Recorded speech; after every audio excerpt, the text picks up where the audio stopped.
we're here to tell you something. You can become extraordinary. We've filmed some of the most inspirational people on the planet to understand what it really takes to succeed. In Becoming Extraordinary, we'll explore the skills, knowledge, attitudes, and relationships to help you to realize your potential. Because greatness isn't born, it's learned.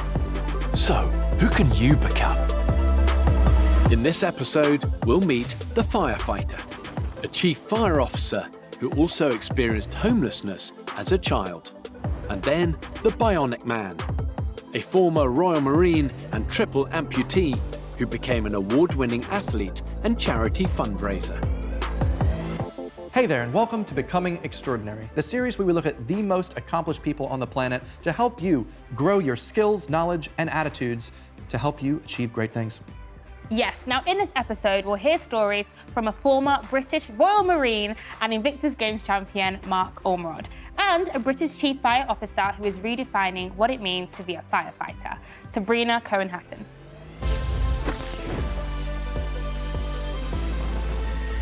Now, before we learn more about Mark and his journey in the Marines, let's talk a bit more about Sabrina and how she managed to extinguish the stereotypes put up against her. What do we know about Sabrina? Well, Sabrina Rachel Cohen-Hatton is a British firefighter. At the age of 15, Sabrina was made homeless after her family fell on hard times. Although Sabrina's school was aware she was homeless, she received no support. Sabrina suffered brutal anti-Semitic attacks during her period of homelessness. Sabrina eventually found accommodation through the help of the Big Issue. At the age of 18, Sabrina joined the fire service. She was the first woman at the station and completed a degree in psychology whilst serving. And in 2013, Sabrina achieved a PhD in behavioral neuroscience. Sabrina's work and research has revolutionized firefighting globally. And Sabrina is now an ambassador for the Big Issue, which she says saved her life. In 2018, Sabrina was included on the Cosmopolitan's Millennial Power List. Wow, and Sabrina is a Chief Fire Officer, which is the highest rank you can have in the UK. Wow, that sounds pretty great. It is. I think we should watch her video. Fire away.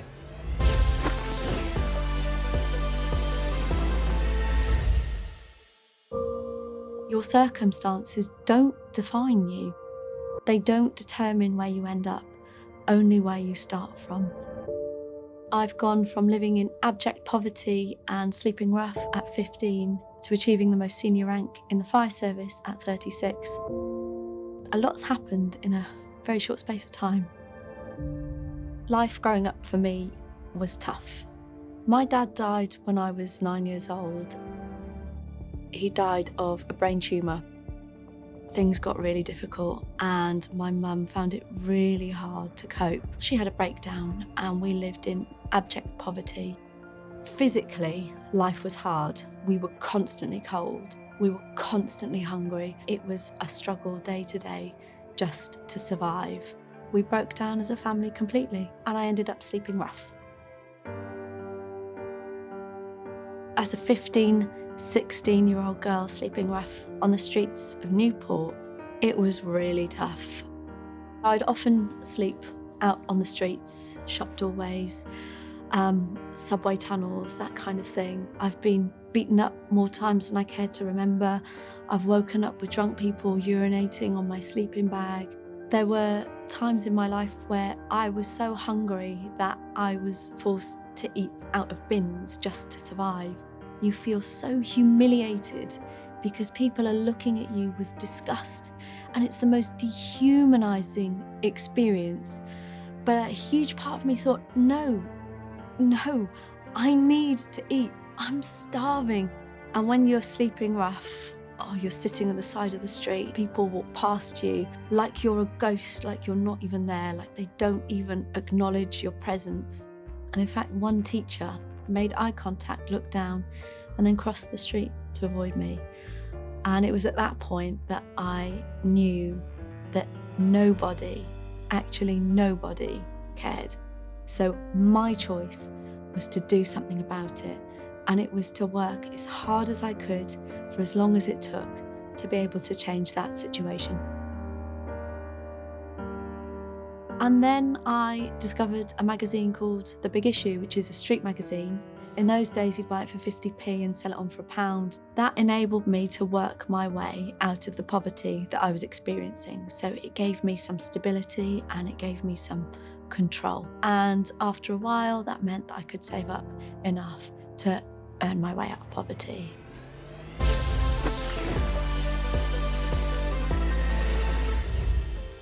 I am speechless. I don't even know what to say to that.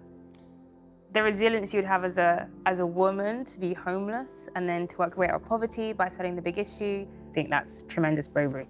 She didn't have a single instance where she didn't have to struggle. Like, she struggled from the beginning, from her literally in the 9 years old, lost her dad, then went homeless as a teen. There was never a moment for her where she went, oh, thank God, it's easy now. It was constantly struggling and succeeding and overcoming. A massive turning point for her was also when her teacher saw her and completely ignored her.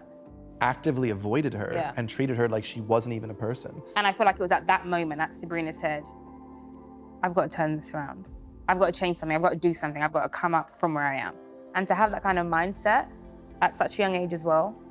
She kept saying it was getting worse and worse, but I think that for her was the lowest. And she went, that's it. I'm going to get myself out of this. I'm going to work as hard as I can and climb out of this.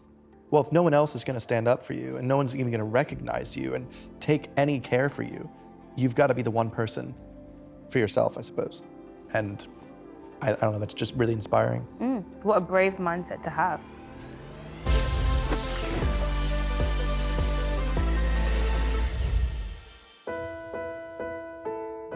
I never had a childhood dream of being a firefighter. It wasn't something that occurred to me when I was growing up. But when I was experiencing homelessness, it honestly felt like every single day was the worst day of my life. And then something would happen the next day and I'd think, no, no, that was the worst day. That definitely was. So I know how it feels to be at rock bottom. Now, the amazing thing about fire service is people trust us to know what to do when they're experiencing the worst day of their lives. So I think in a funny kind of way, I wanted to rescue other people in a way that no one had been able to rescue me. I first got a job as an on-call firefighter, a part-time firefighter effectively, in the South Wales valleys. And I was the first woman at my station, I was the first woman in my division. And I think initially, not everyone knew how to respond to that. People would regularly say things like, no offence to you, Sab, we just don't agree with women in the job. Women will get firefighters killed. And that kind of idea that just because of the package that you come in somehow defines what you're capable of and how good you be because you don't fit the image is something that's really frustrating.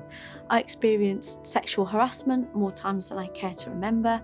Looking past those, I also had some amazing experiences and I've been able to push myself to do things that I never thought that I was capable of. And that's the most important thing. When I started to look into the fire service and I suggested it to people, they laughed at me and they all said, you're too small, you'll never be a firefighter. But I carried on anyway.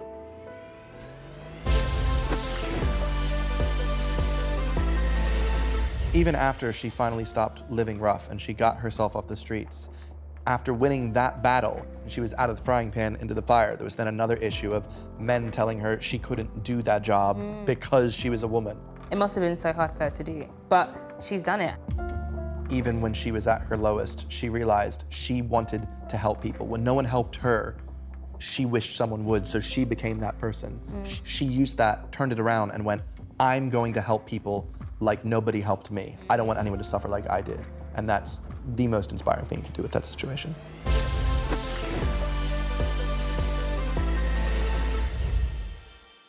As I've progressed in my career and moved from the trucks, from firefighting through to a command role, I'm one of only 6 women in the country to be a chief, and it's the highest rank that you can get.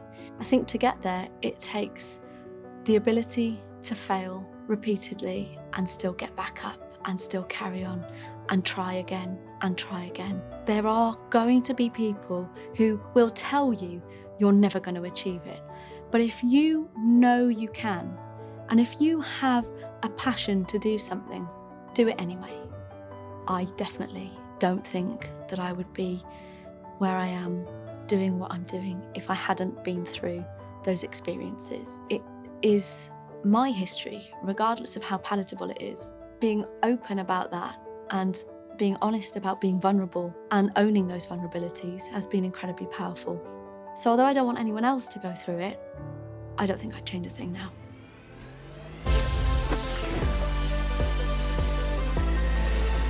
I mean, how incredible is it that she went from being at the lowest of the lowest to now having the most senior role in her field? I mean, how inspiring is that for young women? From 18, homeless, to 36, having one of the most senior roles that you could have within the firefighting system. I mean, that's exactly what makes her such a trailblazer. Like, she has such a traumatic experience, a traumatic journey, but somehow in that, she felt, I can overcome this and I can get through this. And I can come out of poverty, and look at her success story. So I guess some of the big takeaways from Sabrina's story is it's never too late to change your life. Completely agree. I would also add, always have kindness and compassion, particularly after that teacher example. And I'd also say there's going to be people telling you can't do something, people saying that it's not possible. But as long as you try And keep you trying. make an effort, exactly, then it is. And there's loads of people that would have written her off, but look at where she is today. Absolutely. Perfect example of what it means to be determined. We also learned from Sabrina that circumstances don't define you. So even though you're experiencing homelessness, that's not your identity or your personality, that's just the state that you're in. But it's possible to come out of that. And overcome that, yeah. Really glad we got to hear about Sabrina's story. I'm looking forward to hear what we've got to learn from Mark as well.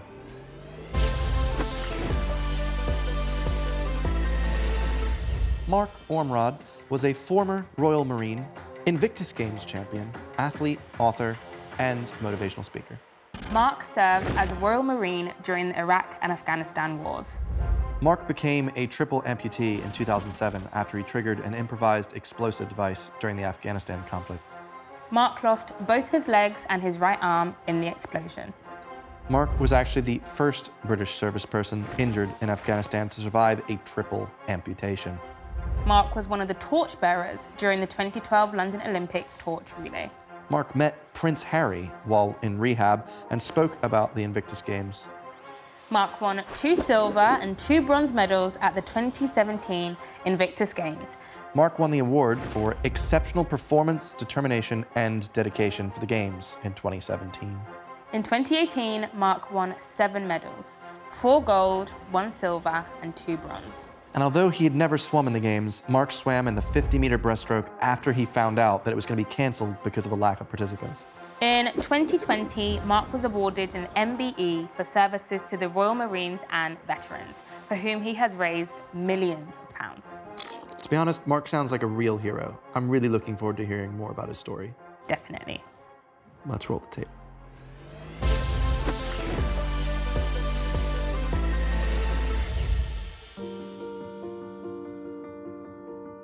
I didn't really want to achieve anything as a teenager. I didn't know what I wanted to do, where I wanted to go in my life. So I went down to the Armed Forces Career Centre. I spoke to the recruiting sergeant down there, and I was just like, this is it. These are like the ultimate all-round, go anywhere, do anything soldiers. This is what I want to do. 2003, I was called up to go and serve in Iraq on Operation Telek 1. And I didn't really do anything for 3.5 months. I came home from that deployment, but a little bit deflated. So the deployment to Afghanistan was the complete opposite end of the spectrum. Constantly, day in, day out, fighting in one form or another. And for the first 3.5 months, we were dominating the ground. We had no casualties or anything like that. And then on Christmas Eve, we were told to patrol the immediate perimeter of the camp, meet at the front entrance, secure the location, close things down, finish up for the day. The guy in charge, Corporal Helsby, took half of the section and started giving them fire positions. I went to get down to my stomach, and as I put my right knee on the floor, that was the minute that I knelt on and detonated an improvised explosive device. Inside, everything's going at 1,000 miles an hour in my head, but outside, everything's almost in slow motion. I looked down to where my legs should have been, and they had just both been completely ripped off, from the knees down. It was a very surreal experience. I don't understand what I'm looking at. My brain couldn't process it, especially because I wasn't in any pain. I swept the floor with my eyes to go back to my legs just to make sure that what I saw initially was actually true. And as I got to about the 3 o'clock position, I saw my arm just lying there in the sand. My hand was still in pretty good order. And I don't know why, but I kind of picked my own hand up, my right hand, and I looked at it, and I moved it around a little bit in front of my face, and then just dropped it in the sand and just let out this huge scream. Everything hit me at once, the severity of the situation, what had happened, and what the likely outcome was going to be. So I just closed my eyes and waited to die.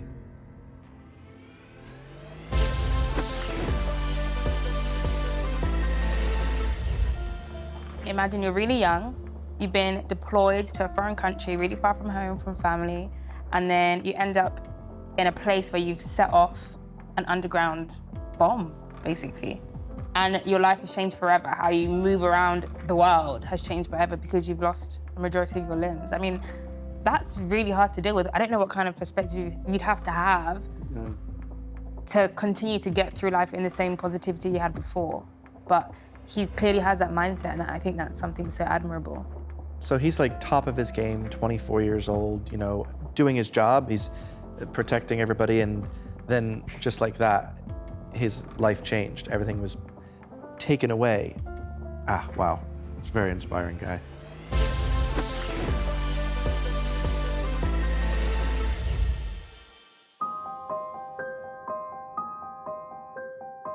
I could hear like the loose rock and everything crumbling as this medic was scrambling up this high feature to come and get me. I have no idea how he got me out of a crater, off this high feature, down to where the vehicle was waiting, but he did an amazing job. They then flew me back to Camp Bastion, where the field hospital was, and they made the call that the only way they were going to save my life is if they amputated both my legs above the knee and my right arm above the elbow. And one of the things that really got me through it was saying to myself, you know, in the tough times, in those first couple of weeks, you're still a Royal Marine. Eventually, I rode past this full-length mirror, and I stopped, and I looked at myself, and I just burst out crying. And I just looked horrible. And I spent that entire night with Becky in that bed just crying. 5 weeks after I was injured, a doctor came in my room. I was told that he was the country's leading medical professional in the field of amputations, and very matter of fact said to me, "I'm sorry, Mark, but you're gonna have to start preparing yourself for life in a wheelchair. I have never met anybody in my vast experience who's got just one leg missing above the knee that has any success with prosthetics." Now, I was 24 years old at the time. For the next 60, 70, 80 years of my life, I was gonna be in a wheelchair, and I didn't want to hear that. And I came across a guy in America called Cameron Clapp.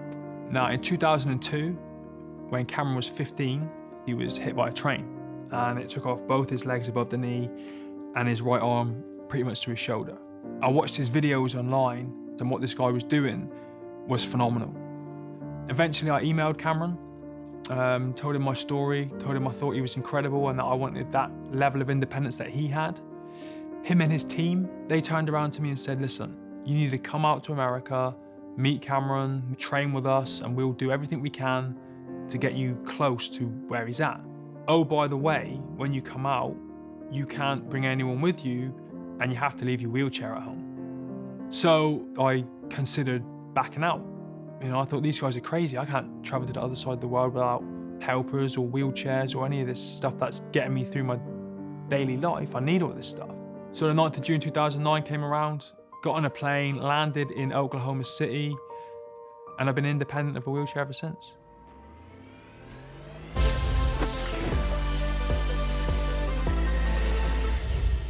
For me, one of the major things that I appreciate was his time of reflection. So he spent a lot of time crying, a lot of time probably grieving this new life he has to embrace, but it got to a point where he made a choice, but I can't change what's happened. But what I can change is how I feel about it. So he made that choice, and then he started seeking out others like him. When his doctor told him, this isn't gonna happen. You're gonna be in a wheelchair for the rest of your life. He was like, no, and he sought out others, found others like him, was inspired, and then made that decision then and there, which was difficult, and he said he nearly didn't do it, but he did in the end choose to leave everyone and go on his own, and he's not been in a wheelchair since. And I think what's so amazing is that once he made that choice, it unlocked so many other possibilities and opportunities for him. Absolutely. Like that one guy that inspired him, he saw videos and was like, this guy's done it. Think about how many more people he's inspiring as well. He's doing that to others and having others be inspired by the fact that he's looking on things and choosing positivity. And I love how he has this no limit mindset. You know, the only limits that are there are the ones that you put on your mind, but because he's so free in his mind, he's done so many things. That he never would have done without that. Truly, no limits at all.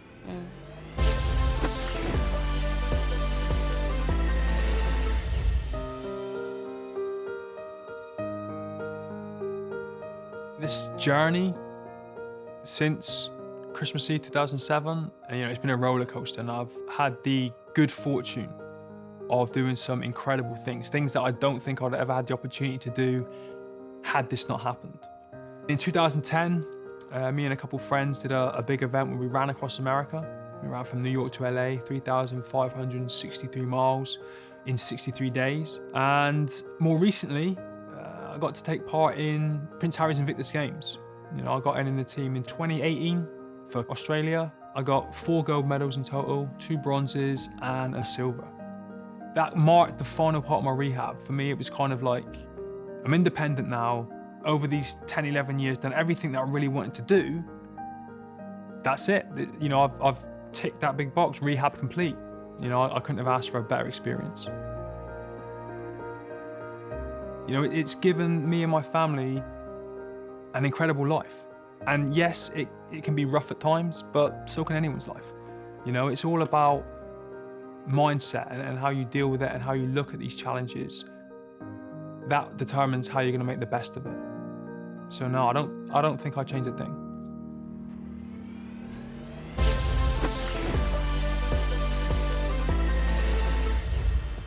What he last said really stuck with me is that he wouldn't change a thing. And I think what a hard thing to go through. A completely spontaneous event that's literally changed your life forever. And also be able to admit that even though like someone else in his position might be like, oh, I wish this hadn't happened. He was like, well, it has.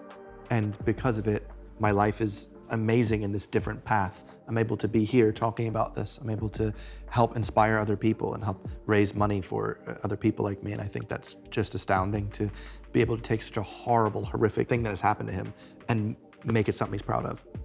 So I guess main takeaways from Mark's incredible story is you gotta have a no limits mindset. No matter what your situation is now, you can't really change what's happened in your past, but you can change how you think about your future and how you choose to act knowing where you've come from. And I think it's important to surround yourself with people who think in a similar way. Absolutely. Or think greater, because when you're around positive people, you can produce positive results.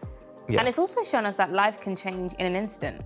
And you have to be able to respond to that and react to that in a way that's appropriate for your development and for your growth. Just never take anything for granted. Always be really appreciative for whatever situation you have, because other people can look up to you while you're looking up to other people.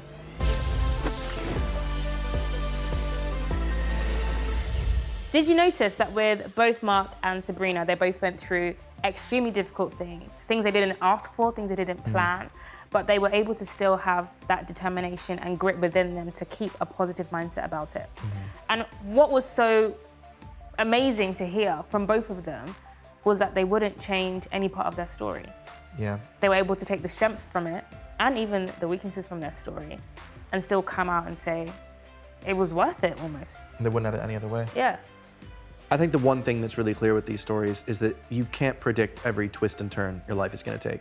Most definitely, and we all get one shot at life, so you have to believe in yourself, and they've both shown that with tenacity and determination, you can really turn things around.